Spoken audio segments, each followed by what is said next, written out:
Thanks, Uchanda. Moving on, Inspector General nominee David Kanja is set to face a challenging agenda if Parliament approves his appointment to a position that is currently under scrutiny due to allegations of excessive force by police and abductions. Last week, both the National Assembly Committee on Administration and Internal Security and the Senate Standing Committee on National Security, Defense and Foreign Relations vetted Kanja. If he is approved, he will walk directly into familiar territory, filled with a lot of challenges, including resource shortages and low morale within the service. Our reporter, Vera Mora, looks at Kanja's entry if approved. Douglas Kanja Kirocho, do swear that the evidence I shall give before this committee. Douglas Kanja, the immediate former Deputy Inspector General of Kenya Police and Commandant of the General Service Unit, is set to take on the powerful role of Inspector General if approved.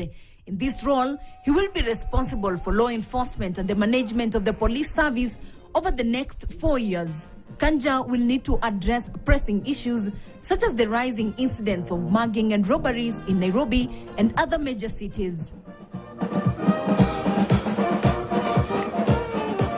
A key concern for the public is how Kanja will address the issues that led to his predecessor Japheth Koome stepping down. During his vetting, Kanja addressed questions on police brutality during protests, emphasizing that bodies like the Independent Policing Oversight Authority (IPOA) are tasked with investigating such incidents to ensure accountability. Any use of excessive force cannot be around, and it cannot go unpunished.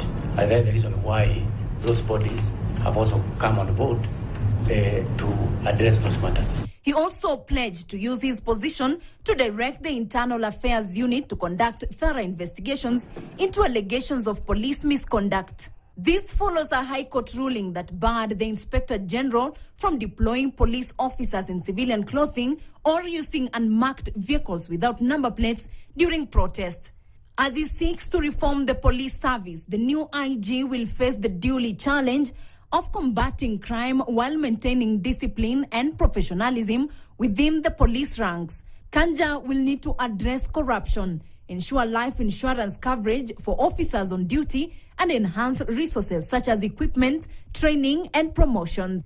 With nearly 4 decades of experience in law enforcement, Kanja has a distinguished career that has seen him rise to the top rank of the police service. Prior to his formal nomination by President William Ruto on July 25, 2024, Kanja served as acting IG following Japheth Koome's resignation. Deputy IG Gilbert Masengeli has been serving as acting IG in the interim, waiting Kanja's approval. Vera Mora, KT News, Nairobi.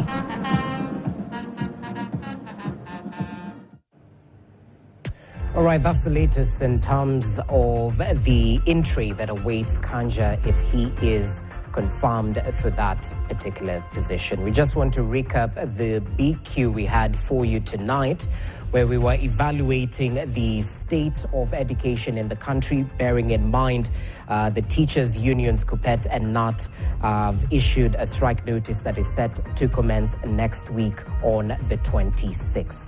We were seeking your thoughts in terms of the BQ tonight, where we asked you, do you think the government has acted sufficiently to avert the teachers' strike? Do you think the government has acted sufficiently to avert the teachers' strike? Kindly feel free to send your opinion to 22151 at the Jesse Rogers at KTN News KE on X, and we'll definitely sample your feedback as we continue with the broadcast.